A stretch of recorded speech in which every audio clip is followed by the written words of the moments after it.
On June 2, 2026, the White House signed an executive order it swore was voluntary. 10 days later, the government switched off a Frontier Lab's newest AI models globally. 2 weeks after that, GPT 5.6 launched with a guest list, and Washington was holding the pen. And on July 2nd, word leaked that Sam Altman had offered the United States government a slice of OpenAI worth more than $40 billion. 4 headlines, 1 month, and most coverage treated them as 4 separate stories. Here's the thing, they're not. Stack them in order, and they tell one story. Washington isn't regulating AI anymore, it's buying in. And the labs aren't fighting it. The most famous one is holding the door open. Now, the popular read on that last headline is generosity. Altman's framing is genuinely lovely. Give every American a financial piece of the AI upside, like the oil checks Alaska mails its residents. And honestly, it sounds plausible. That Alaska fund is real, and it's been paying out for over 40 years. But the paper trail from these 5 weeks tells a harder story. This looks less like a gift, and more like an insurance premium. And the price of the policy tells you exactly who's afraid of whom. One more thing before we start. One of these companies didn't just get asked nicely. It got switched off completely. What it paid to get turned back on, that's the receipt that explains everything else. We'll get there. So let's walk the trail, starting with the executive order, because on paper, it's the gentlest document you'll ever read.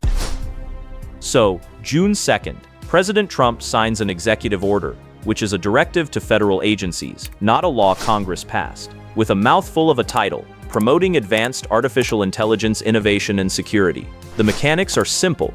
AI companies can, voluntarily, show their newest models to the government for up to 30 days before release. And the NSA, together with SISA, the Federal Cyber Defense Agency, gets to build a classified test, deciding which models count as covered frontier models.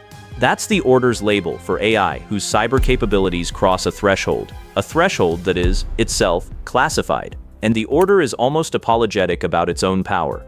Section 3C spells it out. Nothing here creates, quote, a mandatory governmental licensing, pre-clearance, or permitting requirement. No license, no pre-clearance, everything optional. Keep that word in your pocket, voluntary. Because for the rest of this story, that word is going to be doing a lot of work. So what does voluntary look like in practice? 10 days later, everyone found out. On June 12th, 3 days after Anthropic launched Claude Fable 5 and Mythos 5, its newest frontier models, the Commerce Department ordered them taken down. Not paused in one region, not restricted for a few customers. The order covered, quote, any foreign national, whether inside or outside the United States, including foreign national Anthropic employees. In practice, a global shutdown. Even Anthropic's own foreign national staff lost access to their own model. The trigger, as Forbes reported it, researchers at Amazon had jailbroken Fable 5, pushed it past its guardrails until it identified software vulnerabilities and, in one case, produced exploit code. Washington looked at that and saw a cyber weapon with a chat interface. So it reached for a tool nobody associated with AI, export controls, the federal power to stop technology at the border. For 18 days, Fable 5, the flagship of a company reportedly valued around $900 billion, sat behind a federal padlock. Mythos got a partial reprieve after 14. And here's the receipt I promised you. On June 30th, Commerce Secretary Howard Lutnick lifted the controls. The price? Anthropic agreed to, quote, proactively detect and address security risks in its models, to report, quote, malicious activity to the government, and, this is the part that matters, to work with the government on standards for its upcoming models. Read that again. The exit fee from the voluntary system was agreeing to more of the voluntary system, no court, no vote, and it worked in 18 days. So Anthropic got the stick. What about OpenAI? On June 25th, 2 White House offices, the National Cyber Director and the Science Policy Office, asked OpenAI to limit the launch of GPT 5.6. And as Axios reported it, that's a first. The first time the US government has preemptively asked an American AI company to restrict a model before release. Nobody has surfaced a counterexample. The launch happened the next day, sort of. GPT 5.6, 3 models, named Sol, Terra, and Luna, shipped as a preview to roughly 20 companies, every single one approved by the government. And during the preview, Any additional company that wants access needs a federal sign-off too. Think about that for a second. A frontier model launch with a government guest list. Altman's internal memo kept it diplomatic, but you can hear the teeth grinding. We've made clear to the US government that this is not our preferred long-term model.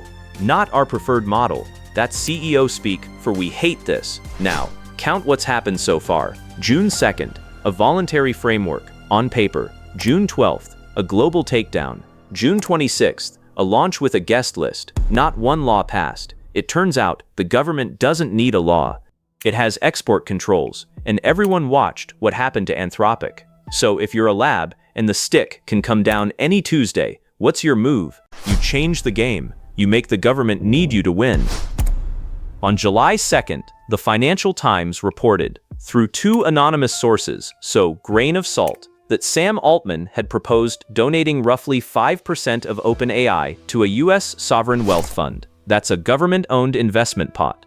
OpenAI's funding round in March valued the company at $852 billion. 5% of that is about $42.6 billion. For context, when the US government took 10% of Intel in 2025, it paid about $8.9 billion, real money converted from federal grants. Altman's offer is nearly 5 times bigger in value, and it cost Washington nothing. It's a donation. But here's the detail that turns a gift into a strategy. Altman didn't propose this for OpenAI alone. The reporting describes an arrangement where every leading US lab, Anthropic, Google, Meta, xAI, seeds 5% into the same government vehicle modeled on the Alaska Permanent Fund. That's the state fund that has mailed Alaskans an oil dividend check every year since 1982. Alaska needed 50 years to grow that fund past $80 billion. Now add Anthropic's 5%, roughly $45 billion at its reported valuation, plus slices of Google, Meta, and xAI, and the AI version opens near Alaska's lifetime number on day 1. And the stated goal wasn't subtle. Per that same Financial Times sourcing, the donation was meant to, quote, secure good relations with the administration and address political blowback. Good relations from the man whose biggest rival just spent 18 days under a federal padlock, whose own launch just got a guest list. And get this, the equity idea wasn't even news to Washington. Back in early June, aboard Air Force One, Trump told reporters a government stake in the AI giants could be a beautiful thing. The American public, he said, would be partners in this revolution. And then he announced a meeting with, his words, "Did you know that? All of the companies." According to NOTUS, which is a Washington political news outlet, 3 sources said the companies learned about that meeting from his press comments. Days later, still no details. That's the negotiating table in 2026. One side announces meetings the other side hasn't heard of. So the real question isn't whether Washington gets in, it's what changes once it's in. Here's the mechanism, and honestly, it's the reason this video exists. A regulator's power comes from distance. If the government finds a lab, restricts it, or breaks it up, that costs the lab. But the moment the government owns 5% of that lab, every one of those actions also costs the government. Its own fund shrinks, the dividend checks get smaller, regulation stops being a policy question and becomes a self-harm question. Policy people call this regulatory capture, when the referee starts playing for one of the teams. And Nat Purser, at the nonprofit Public Knowledge, put it plainly. A government invested in these companies becomes, in Purser's words, less willing to impose or enforce safety rules. Why? Because doing so could reduce the value of its own investment. And the politics of this cut in every direction at once. Bernie Sanders thinks the idea doesn't go far enough. His bill would levy a one-time stock tax equal to 50% of the big AI company's equity. Parts of the right called this socialism when it was Intel. We're not a kingdom, as one Republican strategist put it, and a Forbes op-ed argued flatly that Washington should just take the deal. But the sharpest warning came from inside the building. David Sachs, the administration's own former AI czar, said, quote, nationalization of AI will accelerate the corporate government fusion we're already sliding toward. Sit with that one. The man who ran AI policy for this White House, calling the idea his own president dubbed a beautiful thing, fusion. Now, the calibration, because it matters. These talks are preliminary, conceptual, the word the Financial Times' own sources used. Nobody knows whether a stake would carry voting rights or a board seat. And any real version would likely need Congress, which is where ambitious ideas go to die. So yes, this may never happen. Then again, the Intel deal went from idea to done in a matter of months. And we already have a live preview of how the incentives shift. That $8.9 billion Intel stake, reportedly worth around $36 billion today. Think about that for a second. The referee's very first bet roughly quadrupled in under a year. Nobody walks away from a table like that. Ownership changes governments as much as it changes companies. And 2026 is the year we find out how much. So where does this actually go? 3 scenarios, low stakes to high. Scenario 1, the framework stays voluntary in name. The release standards get announced, no fund materializes, and the labs comply anyway, because they all watched what 18 days offline looks like. As of this recording in early July, those standards are in advanced talks and could land any day. Scenario 2, the fund happens. Congress authorizes an Alaska-style vehicle. Washington books 5% of every frontier lab, and every American gets a literal stake in AI going well. That's the version Altman is selling. And remember, Intel went from headline to sign deal in months. Scenario 3, the capture equilibrium. The fund pays out, the dividends grow, and safety enforcement quietly softens, not through corruption, just through incentives. Maybe a compliance review gets slower. Maybe a fine gets smaller. Analysts like Purser call this a risk, not a certainty. But capture doesn't need a conspiracy. It just needs a budget line. And one last signal, because the timing is almost poetic. That same week, the United Nations convened its member states, all 193, in Geneva for the first session of its global dialogue on AI governance. And there, Yoshua Bengio, one of the godfathers of deep learning, warned that science currently cannot guarantee increasingly capable AI won't cause catastrophic harm. So Geneva wants guardrails for everyone. Washington, the very same week, was weighing equity in its own labs. 2 very different answers to the same question. Let that land for a second. June 2nd, the framework is voluntary, on paper. June 12th, the government switches off a frontier lab, globally. July 2nd, we learn the industry's most famous name has offered Washington the deed. From paper to kill switch to co-ownership. 30 days. And not one law was passed. Not one. So here's the whole trail, one more time.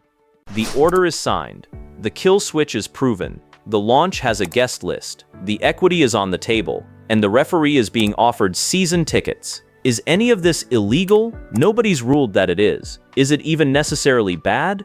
Reasonable people, including that Forbes op-ed, argue shared upside is exactly what the public deserves from an industry built on public research. Maybe they're right, but watch what they do, not what they call it, because voluntary has already meant a takedown and a guest list. And donation might be the cheapest word for an insurance premium anyone's ever invented. So that's the trade on the table in mid-2026. The government gets the upside, the labs get the piece, and the question of who referees the most powerful technology on Earth gets quietly rewritten as a shareholders meeting. Washington isn't just regulating AI anymore. It's becoming a part owner of it, and you don't usually bet against your own portfolio. So, which is it? Smart public ownership or the referee joining the team? Drop your take in the comments. And if this made you rethink what voluntary actually means in 2026, hit subscribe and tap the bell so the next one reaches you while it's still news. Oh, and the model that launched with a government guest list? We already did the full breakdown of GPT 5.6. It's on screen right now.